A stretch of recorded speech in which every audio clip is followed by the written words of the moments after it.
ਸਾਡੇ ਘਰ ਦੀ ਇੱਕ ਜਿਹੜੀ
सत श्री अकाल जी, मैं हाँ खुशबू। ਜਲੰਧਰ ਬਾਈ ਇਲੈਕਸ਼ਨ, ਜਲੰਧਰ ਸੀਟ ਇਸ ਵੇਲੇ ਸਭ ਦੀਆਂ ਨਜ਼ਰਾਂ ਇਸ ਸੀਟ ਤੇ ਨੇ, ਕਿਉਂਕਿ ਜਿੱਦਾਂ ਹੀ ਜ਼ਿਮਣੀ ਚੋਣ ਦੀ ਗੱਲ ਆਉਂਦੀ ਹੈ ਤਾਂ ਕਈ ਸਿਆਸਤ ਦੇ ਵਿੱਚ ਉਤਾਰ ਚੜਾਵ ਵੀ ਦੇਖੇ ਗਏ ਨੇ। ਕਈ ਲੋਕ ਕਈ ਅਜਿਹੇ ਨੇ ਜੋ ਆਪਣੀਆਂ ਪਾਰਟੀਆਂ ਛੱਡ ਕੇ ਦੂਸਰੀ ਪਾਰਟੀਆਂ ਦੇ ਵਿੱਚ ਚਲੇ ਗਏ ਨੇ। ਤਾਂ ਜਿਸ ਘਰ ਦੀ ਇਹ ਸੀਟ ਹੈ, ਜੋ ਇਸ ਸੀਟ ਤੇ ਕਾਬਜ਼ ਹੈ, ਅੱਜ ਅਸੀਂ ਉਸ ਘਰ ਦੇ ਵਿੱਚ ਬੈਠੇ ਹਾਂ। ਤਾਂ ਸਭ ਤੋਂ ਪਹਿਲਾਂ ਸਵਾਗਤ ਕਰਾਂਗੇ ਮੈਮ ਕਰਮਜੀਤ ਹੋਰਾਂ ਦਾ। ਕਿ ਮੈਮ ਸਵਾਗਤ ਹੈ ਤੁਹਾਡਾ ਸਾਡੇ ਚੈਨਲ ਤੇ। ਧੰਨਵਾਦ ਖੁਸ਼ਬੂ ਜੀ। ਜੀ ਮੈਮ, ਸਭ ਤੋਂ ਪਹਿਲਾ ਕੁਐਸਚਨ ਮੇਰਾ ਇਹੀ ਹੋਏਗਾ ਕਿ ਅਚਾਨਕ ਇਹੋ ਜਿਹੇ ਹਾਲਾਤ ਬਣ ਜਾਂਦੇ ਨੇ ਕਿ ਜਲੰਧਰ ਦੇ ਵਿੱਚ ਇਸ ਸੀਟ ਨੂੰ ਲੈ ਕੇ ਚੋਣ ਹੁੰਦੀ ਹੈ, ਜ਼ਿਮਣੀ ਚੋਣ ਹੁੰਦੀ ਹੈ, ਤਾਂ ਕਿਵੇਂ ਤੁਸੀਂ ਇਸ ਚੀਜ਼ ਨੂੰ ਲੈ ਕੇ ਆਪਣੇ ਆਪ ਨੂੰ ਪ੍ਰਿਪੇਅਰ ਕੀਤਾ? ਬਹੁਤ ਹੀ ਕਸ਼ਟਮਈ ਸਮੇਂ ਸੀਗਾ, ਕਿਉਂਕਿ ਸਾਡੇ ਘਰ ਦੀ ਇੱਕ ਜਿਹੜੀ ਸ਼ਾਨ, ਸਾਡੇ ਘਰ ਦਾ ਸਭ ਤੋਂ ਵੱਡੇ ਲੀਡਰ ਮੋਹਰੀ ਔਰ ਮੇਰੇ ਹਸਬੈਂਡ ਦੁਨੀਆ ਤੋਂ ਅਚਾਨਕ ਚਲੇ ਗਏ। ਔਰ ਟਾਂਡਸ ਸਿਰਫ ਇਸ ਗੱਲ ਦਾ ਸੀ ਕਿ ਉਹ ਆਪਣੀ ਕਰਮ ਭੂਮੀ ਤੇ ਆਪਣੇ ਇੱਕ ਮਹਾਨ ਕੰਮ ਨੂੰ ਲੈ ਕੇ ਭਾਰਤ ਜੋੜੋ ਯਾਤਰਾ ਦੇ ਵਿੱਚ ਦੇਸ਼ ਨੂੰ ਜੋੜਨ ਦੇ, ਭਾਰਤ ਨੂੰ ਜੋੜਨ ਦੇ ਨਾਅਰੇ ਲਾਉਂਦੇ ਹੋਏ ਆਪਣੀ ਪ੍ਰਾਣਾਂ ਦੀ ਆਹੂਤੀ ਦੇ ਗਏ ਆਪਣੇ ਸੀਨੀਅਰ ਲੀਡਰਸ ਦੇ ਹੱਥਾਂ 'ਚ। ਬਿਲਕੁਲ।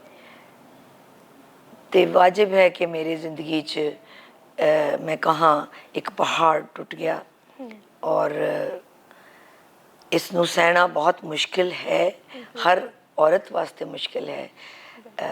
ਇਸ ਤਰ੍ਹਾਂ ਦਾ ਮਾਹੌਲ ਜ਼ਿੰਦਗੀ ਵਿੱਚ ਆਉਣਾ ਇਹ ਕੋਈ ਐਕਸਪੈਕਟ ਨਹੀਂ ਕਰਦਾ, ਲੇਕਿਨ ਜ਼ਿੰਦਗੀ ਨੂੰ ਅੱਗੇ ਤੋਰਨਾ ਪੈਂਦਾ ਹੈ। ਬਿਲਕੁਲ ਜੀ। ਤੇ ਮੈਮ, ਕਦੀ ਸੋਚਿਆ ਸੀ ਕਿ ਅੱਜ ਚੌਧਰੀ ਸਾਹਿਬ ਘਰੋਂ ਜਾ ਰਹੇ ਨੇ ਤਾਂ ਮੁੜ ਇਹ ਖਬਰ ਆਏਗੀ ਜਾਂ ਮੁੜ ਨਹੀਂ ਆਉਣਗੇ? ਬੀਬਾ ਮਾਘੀ ਦਾ ਦਿਹਾੜਾ ਪੰਜਾਬ ਦੇ ਵਿੱਚ ਬਹੁਤ ਮਹਾਨ ਦਿਨ ਹੁੰਦਾ ਹੈ। ਲੋਹੜੀ ਔਰ ਮਾਘੀ ਦੇ ਦਿਨਾਂ 'ਚ ਸਾਰੇ ਖੁਸ਼ੀਆਂ ਮਨਾਉਂਦੇ ਨੇ ਔਰ ਪੰਜਾਬ ਤਾਂ ਸਾਡੇ ਉਹਨੂੰ ਨਵੇਂ ਵਰ੍ਹੇ ਦੀ ਸ਼ੁਰੂਆਤ ਕਹੀ ਜਾਂਦੀ ਹੈ।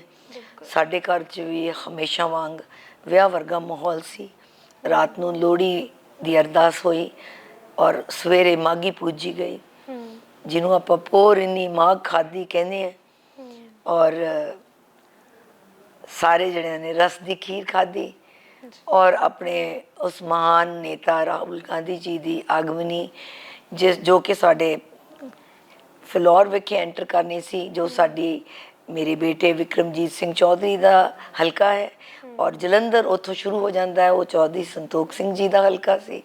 ਤੇ ਇੱਕ ਡਬਲ ਰਿਸਪੌਂਸਿਬਿਲਿਟੀ ਸੀਗੀ, ਉਸ ਨੂੰ ਪੂਰਨ ਤੌਰ ਤੇ ਕਾਮਯਾਬ ਕਰਨ ਦੇ ਲਈ ਚਾਈਂ ਸਾਡਾ ਪਰਿਵਾਰ ਉਸ ਦਿਨ ਖੁਸ਼ੀਆਂ ਮਨਾਉਂਦਾ, ਉਸ 'ਚ ਸ਼ਾਮਲ ਹੋਣ ਲਈ ਤੜਕ ਵੇਲੇ ਤਿਆਰ ਸਨ। ਪਰ ਅਚਾਨਕ ਇਹ ਸਭ ਕੁਝ ਹੋਇਆ। ਇਹ ਬਹੁਤ ਹੀ ਉਸ ਦਿਨ ਸਾਡੇ ਲਈ ਇੱਕ ਮੰਦਭਾਗੀ ਘਟਨਾ ਹੋ ਗਈ ਔਰ ਉਸ 'ਚੋਂ ਕਿਸ ਤਰ੍ਹਾਂ ਉਭਰਨਾ ਹੈ ਇਹ ਮੈਨੂੰ ਹਜੇ ਵੀ ਸਮਝ ਨਹੀਂ ਆਉਂਦਾ। ਬਿਲਕੁਲ ਮੈਮ, ਕਿ ਬਹੁਤ ਔਖਾ ਹੁੰਦਾ ਕਿ ਘਰ ਦੇ ਵਿੱਚ ਅਜਿਹਾ ਹੋ ਜਾਣਾ, ਤੇ ਇੱਕ ਤੁਸੀਂ ਡਬਲ ਰਿਸਪੌਂਸਿਬਿਲਟੀ ਕਹਿ ਰਹੇ ਹੋ, ਇੱਕ ਹੋਰ ਰਿਸਪੌਂਸਿਬਿਲਟੀ ਤੁਹਾਡੇ ਸਿਰ ਤੇ ਆ ਗਈ ਹੁਣ, ਕਿ ਜਿਵੇਂ ਹੁਣ ਜ਼ਿਮਣੀ ਚੋਣਾਂ ਹੋ ਰਹੀਆਂ ਨੇ, ਤੇ ਇਸ ਨੂੰ ਲੈ ਕੇ ਕਿਵੇਂ ਆਪਣੇ ਆਪ ਨੂੰ ਤੁਸੀਂ ਪ੍ਰਿਪੇਅਰ ਕੀਤਾ? ਮੈਂ ਪੜ੍ਹੀ ਲਿਖੀ ਹਾਂ, ਮੈਨੂੰ ਪਤਾ ਹੈ ਕਿ 6 ਮਹੀਨੇ ਤੋਂ ਵੱਧ ਕੋਈ ਸੀ। ਸੀਟ ਜਿਹੜੀ ਹੈ ਉਹ ਰਿਕਤ ਨਹੀਂ ਰੱਖੀ ਜਾ ਸਕਦੀ, ਖਾਲੀ ਨਹੀਂ ਛੱਡੀ ਜਾ ਸਕਦੀ। ਤੇ ਮੇਰੀ ਸਮੁੱਚੀ ਹਾਈ ਕਮਾਂਡ ਨੇ ਜਿੱਥੇ ਮੈਨੂੰ ਬਹੁਤ ਦਿਲਾਸਾ ਦਿੱਤਾ, ਮੇਰਾ ਦੁੱਖ ਵੰਡਿਆ, ਜਿਹਦੀ ਮੈਂ ਬਹੁਤ ਸ਼ੁਕਰਗੁਜ਼ਾਰ ਹਾਂ, ਉਹਨਾਂ ਨੇ ਮੈਨੂੰ ਉਸੇ ਵੇਲੇ ਇਹ ਹਿਦਾਇਤ ਵੀ ਕਰ ਦਿੱਤੀ ਕਿ ਤੁਸੀਂ ਆਪਣੇ ਦੁੱਖ ਨੂੰ ਇੱਕ ਪਾਸੇ ਰੱਖ ਕੇ, ਆਪਣਾ ਦਿਲ ਕਰੜਾ ਕਰਕੇ ਤੁਸੀਂ ਆਪਣੀ ਅਗਲੀ ਤਿਆਰੀ ਸ਼ੁਰੂ ਕਰੋ। ਔਰ ਮੈਂ ਪਾਰਟੀ ਦਾ ਹਾਈ ਕਮਾਂਡ ਦਾ ਨਿਰਦੇਸ਼ ਸਿਰ ਮੱਥੇ ਲੈਂਦੀ ਹੋਈ ਔਰ ਪ੍ਰਮਾਤਮਾ ਦਾ ਪਾਣਾ ਆਪਣੇ ਝੋਲੀ 'ਚ ਪਵਾ ਕੇ ਉਹਨੂੰ ਮਿੱਠਾ ਕਰ ਲਿਆ, ਔਰ ਮੈਂ ਆਪਣੇ ਅਗਲੇ ਸਫ਼ਰ 'ਤੇ ਤੁਰ ਪਈ ਹੋਈ ਹਾਂ। ਜੀ, ਤੇ ਜਿਸ ਤਰੀਕੇ ਦੇ ਨਾਲ ਹੁਣ ਕਾਫੀ ਜ਼ਿਆਦਾ ਇਸ ਸੀਟ ਨੂੰ ਲੈ ਕੇ ਕਈ ਗੱਲਾਂ ਨੇ, ਜੇ ਰੂਲਿੰਗ ਪਾਰਟੀ ਦੇਖੀ ਜਾਵੇ ਪੰਜਾਬ ਦੇ ਵਿੱਚ ਤਾਂ ਆਮ ਆਦਮੀ ਪਾਰਟੀ ਹੈ, ਤਾਂ ਜੇਕਰ ਗੱਲ ਕੀਤੀ ਜਾਵੇ ਸੁਸ਼ੀਲ ਕੁਮਾਰ ਰਿੰਕੂ ਹੋਰਾਂ ਦੀ, ਤੁਹਾਡੇ ਨਾਲ ਰਹੇ ਨੇ, ਤੁਹਾਡੀ ਪਾਰਟੀ 'ਚ ਰਹੇ ਨੇ, ਮੋਢੇ ਨਾਲ ਮੋਢਾ ਜੋੜ ਕੇ ਇਕੱਠੇ ਚੱਲੇ ਵੀ ਨੇ, ਤੇ ਅੱਜ ਜਦੋਂ ਤੁਹਾਨੂੰ ਨੋਮੀਨੇਟ ਕੀਤਾ ਜਾਂਦਾ ਹੈ ਇਸ ਸੀਟ ਦੇ ਲਈ ਤਾਂ ਉਹ ਪਾਰਟੀ ਛੱਡ ਦਿੰਦੇ ਨੇ, ਕਿਵੇਂ ਦਾ ਲੱਗਦਾ ਇਸ ਚੀਜ਼ ਨੂੰ ਲੈ ਕੇ? ਬੀਬਾ, ਤੁਸੀਂ ਨਾਮ ਲੈ ਕੇ ਗੱਲ ਕਰਦੇ ਹੋ, ਮੈਂ ਕਿਸੇ ਦਾ ਨਾਮ ਲਏ ਬਿਨਾਂ ਗੱਲ ਕਰਨਾ ਪਸੰਦ ਕਰਾਂਗੀ, ਜੀ। ਲੇਕਿਨ ਤੁਸੀਂ ਉਸ ਸ਼ਖਸ ਦੀ ਗੱਲ ਕੀਤੀ ਹੈ ਜੋ ਹੁਣ ਮੇਰੇ ਪ੍ਰਤੀਦਵੰਦੀ ਨੇ, ਜਿਹੜੇ ਮੇਰੇ ਸਾਹਮਣੇ ਇੱਕ ਦੂਸਰੀ ਪਾਰਟੀ ਤੋਂ ਖੜੇ ਹੋ ਕੇ ਇਲੈਕਸ਼ਨ ਲੜ ਰਹੇ ਨੇ। ਜੇ ਤੁਸੀਂ ਕਹੋ ਕਿ ਉਹ ਪਹਿਲਾਂ ਸਾਡੇ ਸੀ, ਇਹ ਬਿਲਕੁਲ ਵਾਜਿਬ ਔਰ ਸਹੀ ਗੱਲ ਹੈ, ਇਹ ਇਤਿਹਾਸ ਹੈ ਕਿ ਉਹਨਾਂ ਨੇ ਸਿਆਸਤ ਦੀ ਗੁੜਤੀ ਇੱਥੋਂ ਲਈ। ਬਿਲਕੁਲ। ਇੱਕ ਛੋਟਾ ਨੇਤਾ ਇੱਥੋਂ ਬਣੇ, ਜਲੰਧਰ ਦੇ ਉਹਨਾਂ ਦੇ ਵੈਸਟ ਹਲਕੇ ਨੇ ਉਹਨਾਂ ਨੂੰ ਇੱਕ ਇੱਕ ਕਦਮ ਸਾਥ ਦੇ ਕੇ ਇੱਕ ਨੇਤਾ ਬਣਾਇਆ, ਉਹਨਾਂ ਦੇ ਪਰਿਵਾਰ ਨੂੰ ਇੱਕ ਨੇਤਾ, ਇੱਕ ਲੀਡਰ ਦਾ ਪਰਿਵਾਰ ਬਣਾਇਆ। ਜੇ ਤੁਸੀਂ ਕਹੋ ਕਿ ਮੈਨੂੰ ਘੋਸ਼ਿਤ ਕਰਨ ਤੋਂ ਬਾਅਦ ਉਹਨਾਂ ਨੇ ਕੀਤਾ, ਇਹ ਗਲਤ ਹੈ। ਇਹ ਸਭ ਕੁਝ ਪ੍ਰੀ ਮੈਡੀਟੇਟਡ ਹੈ। ਓਵਰਨਾਈਟ ਮੈਂ ਜਾਂ ਉਹ ਐਡੇ ਵੱਡੇ ਸਿਆਸੀਦਾਨ ਨਹੀਂ ਸੀ ਕਿ ਕੋਈ ਆਣ ਕੇ ਪਹਿਲਾਂ ਇੱਕਦਮ ਹੀ ਖੋ ਕੇ ਲੈ ਜਾਵੇ। ਇਹ ਸਭ ਗੱਲਾਂ ਉਹਨਾਂ ਦੀਆਂ ਜਿਹੜੀਆਂ ਪ੍ਰੀ ਮੈਡੀਟੇਟਡ ਸੀਗੀਆਂ, ਸੁਨਿਯੋਜਿਤ ਸੀਗੀਆਂ, ਕਿ ਉਹਨਾਂ ਨੇ ਆਪਣਾ ਮਨ ਬਣਾਇਆ ਸੀ ਕਿ ਉਹਨਾਂ ਨੇ ਪਾਰਟੀ ਨੂੰ ਧੋਖਾ ਦੇਣਾ ਹੈ। ਇਹ ਮੈਂ ਸਮਝਦੀ ਵੀ ਹਾਂ, ਹੁਣ ਪ੍ਰਤੱਖ ਵੀ ਹੈ। ਸੋ ਇਸ ਨੂੰ ਆਪਾਂ ਇਹ ਨਾ ਕਹੀਏ ਕਿ ਮੇਰੇ ਆਉਣ ਕਰਕੇ ਮੇਰਾ ਤਾਂ ਜਿਹੜਾ ਸਿਆਸੀ ਪਿਛੋਕੜ 100 ਵਰਿਆਂ ਦਾ ਹੋਣ ਲੱਗਾ ਹੈ, ਤੇ ਉਹਦੇ ਤੇ ਕੋਈ ਸ਼ੱਕ ਬਣਦਾ ਹੀ ਨਹੀਂ, ਕਿਉਂਕਿ we have already proven ourselves. ਅਸੀਂ ਪਰਿਵਾਰ ਪਿਛਲੇ 9.5-10 ਦਹਾਕੇ ਹੋਣ ਲੱਗੇ ਨੇ ਕਾਂਗਰਸ ਦੀ ਸੇਵਾ ਕਰਦੇ, ਜਲੰਧਰ ਵਾਸੀਆਂ ਦੀ ਸੇਵਾ ਕਰਦੇ ਹੋਏ। ਸੋ ਉਹਨਾਂ ਦੀ ਮਹੱਤਵਾਕਾਂक्षा ਹੈ, ਉਹਨਾਂ ਨੇ ਆਪਣਾ ਰਾਹ ਚੁਣਿਆ ਹੈ, ਉਹਨਾਂ ਨੂੰ ਮੁਬਾਰਕ। ਮੈਂ ਆਪਣੀ ਲੜਾਈ ਆਪਣੇ ਪਰਿਵਾਰ, ਚੌਧਰੀ ਸਾਹਿਬ ਦਾ ਜਿਹੜਾ ਆਦਰਸ਼ ਹੈ ਉਹਨਾਂ ਨੂੰ ਲੈ ਕੇ, ਔਰ ਕਾਂਗਰਸ ਦੀ ਵਿਚਾਰਧਾਰਾ ਨੂੰ ਲੈ ਕੇ, ਕਾਂਗਰਸ ਹਾਈ ਕਮਾਂਡ ਦਾ ਜੋ ਆਦੇਸ਼ ਹੈ ਉਹਨੂੰ ਲੈ ਕੇ ਅੱਗੇ ਚੱਲ ਰਹੀ ਹੈ। ਜੀ, ਤੇ ਜੇ ਦੇਖਿਆ ਜਾਵੇ ਮੈਮ ਕਿ ਇਸ ਸੀਟ ਨੂੰ ਲੈ ਕੇ ਲੋਕਾਂ ਦਾ ਕਾਫੀ ਵਿਸ਼ਵਾਸ ਹੈ ਤੁਹਾਡੇ ਤੇ, ਕਿਉਂਕਿ 2 ਵਾਰ MP ਰਹੇ ਨੇ ਲਗਾਤਾਰ, ਉਹ ਅਚਾਨਕ ਇਹੋ ਜਿਹਾ ਸਮਾਂ ਆ ਜਾਂਦਾ ਕਿ ਜ਼ਿਮਣੀ ਚੋਣ ਕਰਵਾਉਣੀ ਪੈ ਜਾਂਦੀ ਹੈ, ਜ਼ਿਮਣੀ ਚੋਣ ਹੁੰਦੀ ਹੈ, ਤਾਂ ਕੀ ਲੱਗਦਾ ਕਿ ਹੁਣ ਕਿਹੜੇ ਅਜਿਹੇ ਮੁੱਦੇ ਤੁਸੀਂ ਲੈ ਕੇ ਅੱਗੇ ਚੱਲੋਗੇ ਕਿ ਲੋਕ ਜੋ ਵਿਸ਼ਵਾਸ, ਜੋ ਟਰਸਟ ਪਹਿਲਾਂ ਸੀ ਉਹ ਬਣਿਆ ਰਵੇ, ਕਿਉਂਕਿ ਰੂਲਿੰਗ ਪਾਰਟੀ ਇਸ ਵੇਲੇ ਪੰਜਾਬ 'ਚ ਕੋਈ ਹੋਰ ਹੈ? ਦੇਖੋ ਖੁਸ਼ਬੂ, ਜਿਹੜਾ ਵਿਸ਼ਵਾਸ ਹੈ ਨਾ, ਉਹ ਤਾਂ ਮੈਂ ਤੁਹਾਨੂੰ ਹੁਣੇ ਕਹਿ ਕੇ ਹਟੀ ਹੈ। ਵਿਸ਼ਵਾਸੀ ਤਾਂ ਹੈ ਜਿਸ ਦੇ ਕਰਕੇ ਸਾਡਾ ਪਰਿਵਾਰ ਇੰਨੀ ਦੇਰ ਦਾ ਸਿਆਸਤ 'ਚ ਜੁੜਿਆ ਹੈ ਔਰ ਜਲੰਧਰ ਨਾਲ ਜੁੜਿਆ ਹੈ। ਇਹ ਜਲੰਧਰ ਨਿਵਾਸੀਆਂ ਨੇ ਤਾਂ ਪਿਆਰ ਦਿੱਤਾ ਸੀ, ਔਰ ਮੇਰੇ ਸਾਡੇ ਪਿਤਾ ਜੀ ਲੇਟ ਮਾਸਟਰ ਗੁਰਬੰਤਾ ਸਿੰਘ ਜੀ ਇਸ ਜਗ੍ਹਾ ਤੋਂ ਸਨ 37 ਤੋਂ ਲੈ ਕੇ ਕਰੀਬ ਗਿਆਨੀ ਜ਼ੈਲ ਸਿੰਘ ਜੀ ਦੀ ਮਿਨਿਸਟਰੀ ਤੱਕ ਉਹ ਜਿਹੜੇ ਸਰਗਰਮ ਰਹੇ। ਔਰ ਉਸ ਤੋਂ ਬਾਅਦ ਮੇਰੇ ਜੇਠ ਜੀ, ਮੇਰੇ ਹਸਬੈਂਡ ਸੰਤੋਖ ਸਿੰਘ ਚੌਧਰੀ ਜੀ, ਫਿਰ ਬੇਟਾ ਹੈ ਮੇਰਾ ਜੀ, ਉਹ ਹੁਣ 16ਵੀਂ ਜਿਹੜੀ ਵਿਧਾਨ ਸਭਾ ਉਹਨਾਂ 'ਚ ਸਾਡਾ 16ਵਾਂ ਨੁਮਾਇੰਦਾ ਹੈ। ਇਹ ਪਿਆਰ ਔਰ ਵਿਸ਼ਵਾਸ ਹੀ ਤਾਂ ਦਿਖਾ ਰਿਹਾ ਹੈ। ਜੀ ਸੋ ਇਹ ਜਿਹੜਾ ਸਨੇਹ ਹੈ ਸਾਡਾ ਸਾਡੇ ਜਲੰਧਰ ਨਿਵਾਸੀਆਂ ਪ੍ਰਤੀ, ਸਾਡਾ ਸਾਡੀ ਕਾਂਗਰਸ ਪਾਰਟੀ ਪ੍ਰਤੀ ਔਰ ਉਹਨਾਂ ਦਾ ਸਾਡੇ ਪ੍ਰਤੀ, ਇਹ ਇੱਕ ਖੁੱਲੀ ਸਾਰਵਜਨਿਕ ਗੱਲ ਹੈ। ਤੇ ਮੈਮ ਜੇ ਦੇਖਿਆ ਜਾਵੇ ਇਸ ਵੇਲੇ ਜੋ ਕੈਂਡੀਡੇਟਸ ਜਿੰਨੇ ਵੀ ਨੇ ਉਹਨਾਂ ਸਾਰਿਆਂ ਦੇ ਵਿੱਚ ਪਾਰਟੀ ਵਾਈਜ਼ ਫੀਮੇਲ ਕੈਂਡੀਡੇਟ ਤੁਸੀਂ ਇੱਕ ਹੀ ਹੋ ਕੈਂਡੀਡੇਟ ਫੀਮੇਲ, ਤਾਂ ਕੀ ਲੱਗਦਾ ਕਿ ਇੱਕ ਕਹਿੰਦੇ ਨੇ ਕਿ ਇੱਕ ਔਰਤ ਜੇ ਆਪਣੀ ਆਈ ਤੇ ਆਵੇ ਤਾਂ ਕੁਝ ਵੀ ਕਰ ਸਕਦੀ ਹੈ, ਤੇ ਕੀ ਲੱਗਦਾ ਕਿ ਹੁਣ ਕੀ ਨਤੀਜੇ ਨੇ, ਕਿਉਂਕਿ ਕੁਛ ਨਾ ਕੁਛ ਬੰਦੇ ਨੂੰ ਦਿਖਣ ਲੱਗ ਜਾਂਦਾ, ਕੁਝ ਹੀ ਦਿਨ ਰਹਿ ਗਏ ਨੇ, ਤਾਂ ਹੁਣ ਕੀ ਲੱਗਦਾ ਤੁਹਾਨੂੰ? ਬੀਬਾ, ਮਹਿਲਾ ਸਸ਼ਕਤੀਕਰਨ ਦੀ ਬੜੀ ਗੱਲ ਹੁੰਦੀ ਹੈ, ਲੇਕਿਨ ਮੂਲ ਰੂਪ 'ਚ ਉਸਨੂੰ ਸਿਰੇ ਚੜਾਉਣਾ ਕਈ ਵਾਰ ਦਿਖਣ ਨੂੰ, ਬੋਲਣ ਨੂੰ ਮਿਲਦਾ, ਦਿਖਣ ਨੂੰ ਨਹੀਂ। ਲੇਕਿਨ ਸਾਡੀ ਪਾਰਟੀ ਨੇ ਅੱਗੇ ਵੀ 50% ਲੇਡੀਜ਼ ਨੂੰ ਰਿਜ਼ਰਵੇਸ਼ਨ ਦਿੱਤੀ ਹੋਈ ਹੈ। ਜਿਹੜੀਆਂ ਲੋਕਲ ਬਾਡੀਜ਼ ਨੇ, ਪੰਚਾਇਤੀ ਰਾਜ ਸਿਸਟਮ 'ਚ ਸਾਡੀਆਂ ਮਹਿਲਾਵਾਂ ਨੇ। ਹਾਂ, ਇਹ ਜ਼ਰੂਰ ਹੈ ਕਿ ਜਲੰਧਰ ਨੂੰ ਪਹਿਲੀ ਵਾਰ ਜਿਹੜਾ ਹੈ ਇੱਕ ਮਹਿਲਾ ਨੂੰ ਟਿਕਟ ਮਿਲਿਆ ਹੈ, ਔਰ ਮੈਂ ਸ਼ੁਰੂ ਤੋਂ ਇੱਕ, ਕਿਉਂਕਿ ਪ੍ਰੋਫੈਸਰ ਰਹੀ ਹਾਂ, ਫਿਰ ਮੈਂ ਇੰਗਲਿਸ਼ ਦੀ ਪ੍ਰੋਫੈਸਰ ਹੁੰਦੇ ਹੋਏ ਪ੍ਰਿੰਸੀਪਲਸ਼ਿਪ ਕੀਤੀ ਹੈ ਲੰਬੇ ਅਰਸੇ, ਔਰ ਲੰਬਾ ਅਰਸਾ ਪ੍ਰਿੰਸੀਪਲਸ਼ਿਪ ਕਰਨ ਤੋਂ ਬਾਅਦ ਮੈਂ ਡਾਇਰੈਕਟਰ ਐਜੂਕੇਸ਼ਨ ਕਾਲਜਸ ਰਿਟਾਇਰ ਹੋਈ ਹਾਂ। ਤਾਂ ਮੇਰੀ ਇੱਕ ਆਪਣੀ ਇੱਕ ਨਿੱਜੀ ਜ਼ਿੰਦਗੀ as a professor, as an educationist ਹੈ। ਤੇ ਮੈਂ ਮਹਿਸੂਸ ਕਰਦੀ ਹਾਂ ਕਿ ਬਹੁਤ ਵੱਡਾ ਸਫੀਅਰ ਹੈ, ਬਹੁਤ ਵੱਡਾ ਐਰੀਨਾ ਹੈ ਔਰਤ ਵਾਸਤੇ ਕੰਮ ਕਰਨ ਨੂੰ। ਆਪਣੀ ਗ੍ਰਹਿ ਐਜ਼ ਗ੍ਰਹਿਣੀ ਹੋਣ ਦੇ ਨਾਤੇ, ਫਿਰ ਪਤਨੀ ਹੋਣ ਦੇ ਨਾਤੇ, ਫਿਰ ਜੇ ਕੋਈ ਆਫਿਸਰ ਹੈ ਉਹਦੇ ਆਫਿਸਰ ਹੋਣ ਦੇ ਨਾਤੇ, ਔਰ ਮੈਂ ਆਪਣੇ ਆਪ ਨੂੰ ਸਮਰਪਿਤ ਕੀਤਾ ਹੈ ਐਜੂਕੇਸ਼ਨ ਨੂੰ। ਤੇ ਅੱਜ ਜੇ ਸਿਆਸਤ 'ਚ ਹਾਂ ਤਾਂ ਮੈਂ ਮਹਿਸੂਸ ਕਰਦੀ ਹਾਂ ਕਿ ਸਿਆਸਤ ਦੇ ਵਿੱਚ ਵੀ ਮੈਨੂੰ ਵਿਚਰਨ 'ਚ ਔਰ ਆਪਣੀ ਮਹਿਲਾਵਾਂ ਦੇ ਹੋਰ ਨਜ਼ਦੀਕ ਜਾ ਕੇ ਕੰਮ ਕਰਨ 'ਚ ਕੋਈ ਦਿੱਕਤ ਨਹੀਂ ਲੱਗਦੀ। ਜੀ, ਤੇ ਮੁੱਖ ਮੁੱਦੇ ਕਿਹੜੇ ਹੋਣਗੇ ਇਸ ਵਾਰ, ਜੇਕਰ ਮਤਲਬ ਜਲੰਧਰ ਦੇ ਡਿਵੈਲਪਮੈਂਟ ਦੀ ਗੱਲ ਹੋਵੇ ਜਾਂ ਜਲੰਧਰ ਦੇ ਵਿੱਚ ਜੇਕਰ ਤੁਸੀਂ ਜਿੱਤਦੇ ਹੋ ਤਾਂ ਕਿਸ ਤਰੀਕੇ ਦੇ ਨਾਲ ਅੱਗੇ ਵਰਕ ਕੀਤਾ ਜਾਏਗਾ?